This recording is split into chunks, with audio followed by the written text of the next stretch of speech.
Hello everyone.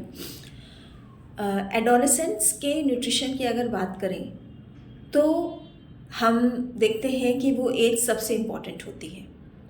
उस समय वो ग्रो तो कर रहे होते हैं और उनकी एक्टिविटी भी हाई होती है। तो उस समय जो न्यूट्रिशन के नीड्स हैं वो उनकी बहुत हाई होती हैं। और डेली एक्टिविटीज़ स्कूल में भी आजकल हम देखते हैं कि डिफरेंट एक्टिविटीज़ बच्चों को कराई जाती हैं, या फिर मेंटल वर्क उनका ज़्यादा होता है, दिन भर पढ़ाई भी उनको करनी है, साथ में उनकी बॉडी ग्रो भी कर रही है। तो इस एज में न्यूट्रिशन के नीड्स बहुत हाई होती हैं और यही एज होती है जब बच्चे थोड़ा थोड़ा फूड के मामले में इंडिपेंडेंट होने लगते हैं। और अगर उनको कोई रोल मॉडल ना हो, यानी अगर उनको ये चीज़ें ना पता हों कि किस चीज़ की क्या वैल्यू है और क्या फूड उनको नुकसान कर सकता है और क्या फूड उनकी बॉडी के लिए रिक्वायर्ड है, तो वो गलत चीज़ों की तरफ अट्रैक्ट ज़्यादा होते हैं। क्योंकि गलत जो फूड्स हैं, जो जंक फूड्स हैं जिनको हम कह सकते हैं, वो ज़्यादा टेम्पटिंग होते हैं, ज़्यादा उनको जो है वो अट्रैक्ट करते हैं। और डेली बेसिस पे कुछ ना कुछ फ़न को लेके, या फिर कोई कहना चाहिए पार्टी है या ग्रुप गेट टुगेदर है, उसमें जंक चॉइसेस बहुत लेते हैं। और उससे होता क्या है कि जो चीज़ें रिक्वायर्ड है बॉडी को, वो तो बॉडी को नहीं मिल पाती। जो नहीं रिक्वायर्ड है वो एक्सेस में मिलती है। और चूँकि आजकल बहुत केसेस देखने को मिल रहे हैं कि बहुत कम एज में ही फैटी लिवर हो रहा है, कोलेस्ट्रॉल का इश्यू हो रहा है, हार्ट के इश्यूज़ हो रहे हैं। तो उसका कारण यही है कि वो चूँकि अपने अब एज बढ़ रही है उनकी, तो वो इंडिपेंडेंट होना चाहते हैं, अपने ग्रुप में रहना चाहते हैं। और उस ग्रुप में उन बच्चों को इतना एक्सपोजर नहीं है कि फूड क्या वो फूड ले रहे हैं और उसका क्या इफ़ेक्ट उनकी बॉडी पे होगा। तो ज़रूरी है कि घर में ही उनको इस तरीके की नॉलेज दी जाए, या घर में ही इस तरीके का फूड का पैटर्न रखा जाए कि जिससे कि उनको पता चलता जाए कि जो 5 कहना चाहिए वैरायटी ऑफ फूड्स हैं जो कि नीडेड है बॉडी के लिए, जैसे carbs, protein, fat, vitamins, minerals and water. तो इन सब चीज़ों की कितनी रिक्वायरमेंट है बॉडी की। एक चीज़ और देखने में आती है कि मॉर्निंग में बच्चे बिना फूड लिए या बिना ब्रेकफास्ट करे निकल जाते हैं और बाहर जाने पे, भूख लगने पे कुछ अनहेल्दी चॉइसेस को चूज़ करते हैं, जिसकी वजह से उनके अंदर कार्ब और फैट का अमाउंट बढ़ता है और जो बॉडी में जो विटामिन, मिनरल, प्रोटीन की नीड है वो पूरी नहीं हो पाती।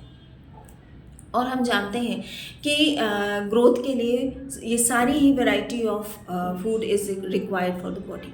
तो ज़रूरी है कि घर में उनको इस तरीके का खाना खिलाया जाए कि उनको पता चले कि खाने का क्या पैटर्न होना चाहिए, खाने में क्या क्या चीज़ें होनी चाहिए। अगर आपकी थाली है तो उसमें रोटी, दाल, चावल, सब्जी, सैलड सब कुछ होना चाहिए, पानी होना चाहिए, सब कुछ चीज़ें रिक्वायर्ड है, जिससे कि वो सारी चीज़ें बॉडी को मिल सकें जो कि रिक्वायर्ड है। तो ब्रेकफास्ट करना इज़ वेरी मच नीडेड, क्योंकि वो जो है, एक तो अगर आप ब्रेकफास्ट नहीं करते हैं और प्रॉपर ब्रेकफास्ट नहीं करते हैं, सही क्वालिटी ऑफ फूड को नहीं चूज़ करके ब्रेकफास्ट करते हैं, तो आपके अंदर लेथार्जीनेस आती है, आप एक्टिव नहीं रह पाते और आपका माइंड प्रॉपरली नहीं वर्क करता, एक डिजीनेस सी रहती है। तो क्वालिटी ऑफ फूड को चॉइस करना बहुत ज़रूरी है। दूसरी चीज़ कि बच्चों को जब घर में एक्सपोजर मिलेगा कि किस तरीके के फूड की रिक्वायरमेंट बॉडी को है और कौन सा फूड गलत है, कौन सा सही है, तो वो बाहर भी सही चॉइसेस ले पाएंगे।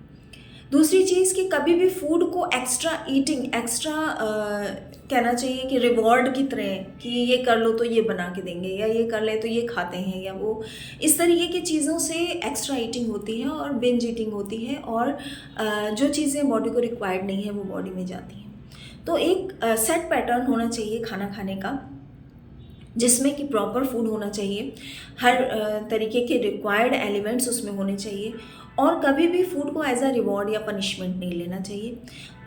फूड को एक सेट टाइमिंग पे लेना ज़रूरी है और with good quality of food लेना ज़रूरी है।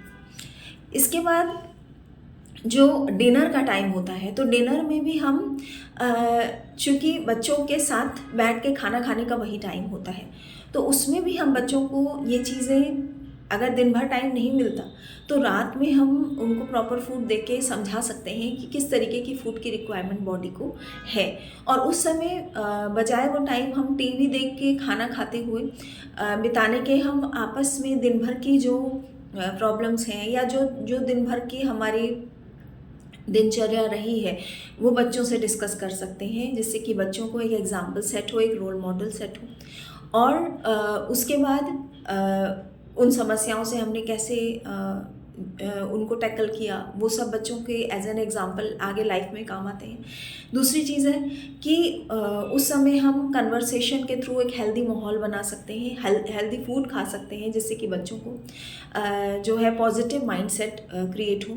आजकल की लाइफ स्टाइल में चूँकि बच्चों के पास स्ट्रेस बहुत है, तो स्ट्रेस को ख़त्म करने के लिए भी एक टाइम हो सकता है कि बच्चों के साथ जो दिन भर में प्रॉब्लम्स हुई हैं उनको भी हम सॉल्व कर सकते हैं, उनको तरीका भी बता सकते हैं कि इन प्रॉब्लम्स से हम कैसे टैकल करें और इन प्रॉब्लम्स के आने पे हमें कैसे जो है उनको टैकल करना है।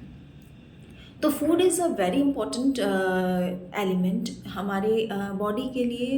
इवन हमारे से ज़्यादा जो एडोलेसेंट्स हैं, हमारे लिए भी कुछ पैटर्न्स हैं खाने के हर एज ग्रुप के, लेकिन जो एडोलेसेंट्स हैं उनके लिए इम्पॉर्टेंट फूड खाना, रिक्वायर्ड फूड खाना, गुड एलिमेंट ऑफ फूड खाना इज़ वेरी मच रिक्वायर्ड। तो उनको एक, अगर उस उम्र में हम एक सही हैबिट डालेंगे कि फूड को किस तरीके से चूज़ करना है और कितने अमाउंट में खाना है, एक्सेसिव नहीं लेना है और ख़राब फूड, अनहेल्दी फूड नहीं लेना है, तो बच्चे लाइफ टाइम बहुत सी प्रॉब्लम्स से बचे रहेंगे, बहुत सी डिजीज़ से बचे रहेंगे और उनको ये भी समझ में आएगा कि फूड में कौन कौन से एलिमेंट्स होना ज़रूरी है। तो ध्यान रखें कि फूड बच्चों को इसी टाइम पे सिखाएं किस तरीके से फूड को उनको चूज़ करना है और कैसे एक हेल्दी चॉइसेस लेके लाइफ टाइम उनको प्रॉब्लम से बचना है। Thank you.